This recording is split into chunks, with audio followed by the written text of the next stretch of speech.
अस्सलाम वालेकुम क्लास 5। मैं हूं आपकी साइंस टीचर। हमारा टॉपिक है एनवायरमेंटल पोल्यूशन, यूनिट नंबर 4 और पेज नंबर आपका है 58 and 59। Today our topic is biodegradable materials and non biodegradable materials. कि हमने आज ये पढ़ना है कि बायोडिग्रेडेबल मटेरियल्स कौन से होते हैं और नॉन बायोडिग्रेडेबल मटेरियल्स कौन से होते हैं। उसके बाद हम इसके डिफरेंसेस भी इन दोनों के दरमियान पढ़ेंगे कि दोनों में क्या क्या डिफरेंस है। अब आपको पता है कि आप अपने घरों में या इंडस्ट्रीज में डिफरेंट वेस्ट जो है वो हम प्रोड्यूस करते हैं, डिफरेंट वेस्ट प्रोडक्ट्स होती हैं। अगर हम अपने घरों की बात करें तो हमारे घरों में ऐसे कुछ अनकुक्ड वेजिटेबल्स या फ्रूट्स होते हैं या उनके छिलके होते हैं फ्रूट्स या वेजिटेबल्स के।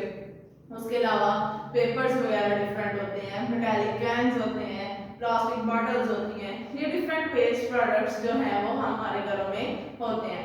इंडस्ट्रीज के अंदर अगर हम बात करें तो इंडस्ट्रीज में भी डिफरेंट मेटल की चीजें होती हैं या प्लास्टिक वगैरह डिफरेंट होती है।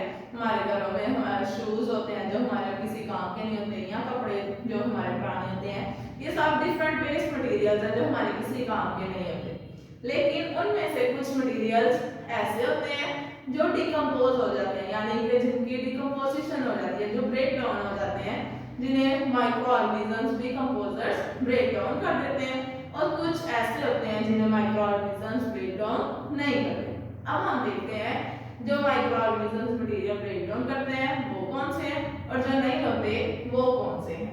सबसे पहले हम अगर देखें बायोडिग्रेडेबल मटेरियल्स, तो बायोडिग्रेडेबल मटेरियल्स वो वाले मटेरियल्स होते हैं जिन्हें माइक्रो ऑर्गेनिजम्स लाइक जो डिकम्पोजर्स हैं, वो कौन से माइक्रो ऑर्गेनिजम्स होते हैं, बैक्टीरिया या फंजाई वगैरह, वो उन्हें क्या करते हैं, उनकी ब्रेक डाउन इजीली कर लेते हैं, उनकी डिकम्पोजिशन कर लेते हैं। लाइक वो वाले मटेरियल्स आपकी कोई वेजिटेबल या फ्रूट्स के छिलके होते हैं या वो वेजिटेबल्स हो, आपकी ब्रेड हो, पेपर वगैरह हो, ये चीजें जो हैं आपके कपड़े हैं, ये इजीली माइक्रो ऑर्गेनिजम्स जो हैं वो डिकम्पोज कर देते हैं, उनकी ब्रेक डाउन कर देते हैं।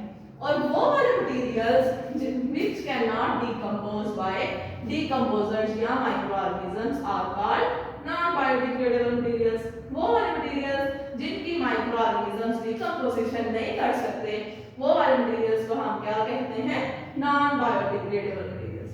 अब वो वाले मटेरियल्स आपके प्लास्टिक बैग्स हो सकते हैं, प्लास्टिक कोई भी प्लास्टिक की चीजें हो सकती हैं, चाहे बॉटल्स हैं, बैग्स हैं, कुछ भी, या कोई मेटल के, कोई आपके लोहे वगैरह के कैन्स वगैरह हो सकते हैं।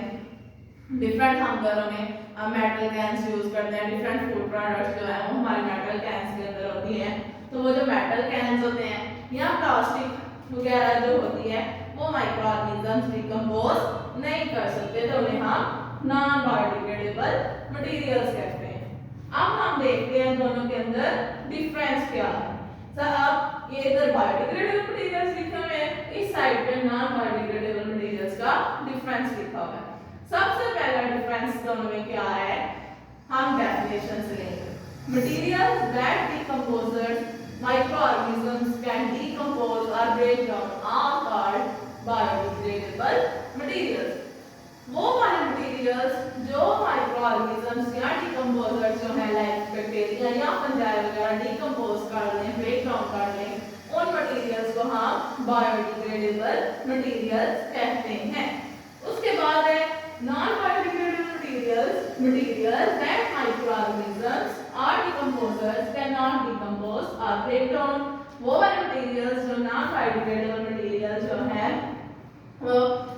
जो माइक्रो ऑर्गेनिजम्स है वो डिकम्पोज ना कर सके, उन्हें हम नॉन बायोडिग्रेडेबल मटेरियल्स कहते हैं।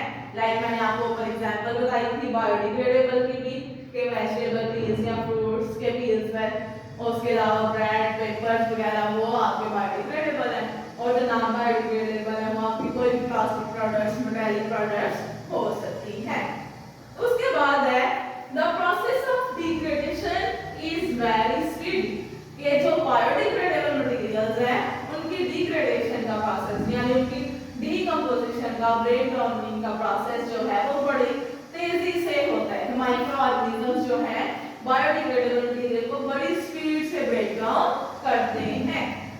आगे है the process of degradation is quite slow in materials, ये जो नॉन बायोडिग्रेडेबल मटेरियल्स होते हैं उनका डिग्रेडेशन प्रोसेस जो है वो बहुत स्लो होता है।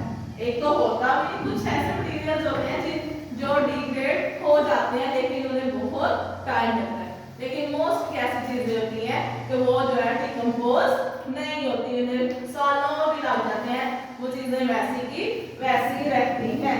लाइक अगर आप अपने पेज नंबर 59 पे देखें तो ये मैं आपको दिखाती हूँ, एक ग्राफ शो किया गया हुआ है डिफरेंट मटेरियल्स की डिकम्पोजिशन का। तो आप सबसे पहले देखें जो लाइक आप ये देखें जो ट्रेन टिकट है आपकी, ये आप पेपर की बनी हुई है, पेपर आपका प्लांट ही है ना, प्लांट से लिया गया हुआ है हमने पेपर को, तो ये ट्रेन टिकट पेपर की बनी हुई है। तो इसे अगर माइक्रो ऑर्गेनिजम्स डिकम्पोज करें तो 2 वीक्स के अंदर ये जो है वो डिकम्पोज हो जाएगी। आपको 2 वीक के बाद अगर आपने ये पेपर फेंका है तो नज़र नहीं आएगा। उसके बाद है ऑरेंज पील, यानी कि ऑरेंज जो है उसका छिलका लिया हुआ है, तो उसकी डिग्रेडेशन भी जल्दी हो गई है कि माइक्रो ऑर्गेनिजम्स ने 6 मंथ्स के अंदर अंदर उसकी डिकम्पोजिशन कर दी है। उसके बाद है आपका मिल्क कार्टन है, यानी कि आपके दूध का डिब्बा है, तो वो देखें जो डिब्बा है जो भी है वो आपका प्लास्टिक का बना हुआ है, तो उसे जो है या कोई और ऐसा मटीरियल जिसके अंदर प्लास्टिक भी यूज़ हुई है, तो उसे 5 इयर्स लगे हैं डिकम्पोज होने में, यानी उसे इतना ज़्यादा टाइम लगा है, ये बहुत स्लो है। लाइक ऊपर ये दोनों जो थे आपके बायोडिग्रेडेबल मटेरियल थे उन्हें इतना टाइम नहीं लगा, ये नॉन बायोडिग्रेडेबल मटेरियल था तो इसे बहुत ज़्यादा टाइम लगा। लाइक आप ये देखें उसके बाद है टिन कैन, ये टिन भी आपका मेटेलिक है, मेटल का बना हुआ है, तो ये देखें ये कैन जो है इसे 50 इयर्स लगे हैं डिकम्पोज होने में, लेकिन ये सारा फिर भी डिकम्पोज नहीं होगा, इसे बहुत टाइम लगेगा। उसके बाद जो बैटरीज हैं, बैटरीज आपकी डिफरेंट जो है गाड़ियों के अंदर या सेल्स वगैरह ये डिफरेंट हैं, तो इन्हें भी देखें ये भी आपका नॉन बायोडिग्रेडेबल मटेरियल है, तो 100 इयर्स लगे हैं इसे जो है वो ये डिकम्पोज होने में, 100 इयर्स लगेंगे, इतना ये स्लो प्रोसेस है। उसके बाद आपकी प्लास्टिक बॉटल्स हैं, कोई भी आपकी प्लास्टिक प्रोडक्ट है तो उसे वो डिकम्पोज होगी ही नहीं, ये देखें 450 इयर्स हो गए हैं तो वो आपकी प्लास्टिक वैसे की वैसी ही है, वो डिकम्पोज नहीं होगी। उसके बाद है हम ये थर्ड डिफरेंस देखते हैं कि इसमें बायोडिग्रेडेबल और नॉन बायोडिग्रेडेबल मटेरियल में क्या है। Biodegradable waste can be utilised in the ecosystem as a source of nutrients. ये जो बायोडिग्रेडेबल मटेरियल्स होते हैं वो आपके इकोसिस्टम में, आपके एनवायरनमेंट में एज अ न्यूट्रिएंट यूज हो जाते हैं। लाइक मैंने आपको पीछे भी बताया था कि जब ये डिकम्पोजर्स आपकी जो भी बायोडिग्रेडेबल वेस्ट होता है उसे डिकम्पोज करते हैं तो खुद भी फूड लेते हैं, उसके बाद उनके अंदर जो न्यूट्रिएंट्स वगैरह आते हैं वो साइल के अंदर भेज देते हैं। जब वो साइल के अंदर जाएंगे उधर दोबारा से प्लांट ग्रो करेगा, प्लांट वो वाले न्यूट्रिएंट्स जो हैं उसकी ग्रोथ के लिए इंपॉर्टेंट होते हैं, वो न्यूट्रिएंट्स लेगा, प्लांट ग्रो करेगा, प्लांट ग्रो करेगा तो उसके बाद उसे कंज्यूमर्स कंज्यूम करेंगे, फिर डिकम्पोजर्स लेंगे, तो ये ऐसे साइकिल चलता रहता है और ये न्यूट्रिएंट्स के तौर पे यूज होते हैं। उसके बाद non biodegradable waste can never be utilised in the ecosystem and are very harmful to life. ये जो नॉन बायोडिग्रेडेबल वेस्ट है वो यूटिलाइज नहीं होगा। लाइक अभी मैंने आपको जो है वो ग्राफ दिखाया था कि जो नॉन बायोडिग्रेडेबल वेस्ट है उसे इतने साल लग रहे हैं डिकम्पोज होने में या वो हो ही नहीं रहा, तो वो आपके इकोसिस्टम में यूटिलाइज भी नहीं होगा, हम उसे as a nutrient source utilise भी नहीं कर सकेंगे, यूज भी नहीं कर सकेंगे। उसके अलावा उसका हमारी लाइफ पे, पूरे हमारे इकोसिस्टम पे हार्मफुल इफेक्ट होता है। तो ये हमने पीछे पढ़ते रहे हैं कि ये प्लास्टिक वगैरह की जो चीजें हैं ये पोल्यूशन काज करती हैं, डिफरेंट टाइप्स की ये पोल्यूशन काज करती हैं। उसके अलावा ये पूरे आपके इकोसिस्टम के साथ साथ आपके पूरे जितने भी लिविंग क्रिएचर्स हैं उन्हें नुकसान पहुंचाती हैं। उसके बाद है biodegradable waste can be utilised as fertiliser. ये जो बायोडिग्रेडेबल वेस्ट होता है लाइक आपकी जो फ्रूट्स या वेजिटेबल पील्स वगैरह होते हैं और भी आपके कोई भी छिलके, अंडे के छिलके वगैरह हो जाए, इसे हम खाद के तौर पे इस्तेमाल कर सकते हैं जो हम घरों में कंपोस्ट बनाते हैं। ये मैं आपको अगले लेक्चर में, आने वाले लेक्चर्स में बताऊंगी कि कैसे हम घरों में कंपोस्ट इससे वेजिटेबल पील्स वगैरह से जो है या ड्राइड लीव्स वगैरह हों उनसे हम कैसे तैयार कर सकते हैं और उसे हम फर्टिलाइजर के तौर पे कैसे इस्तेमाल कर सकते हैं। उसके बाद है non biodegradable waste can be recycled using very costly processes.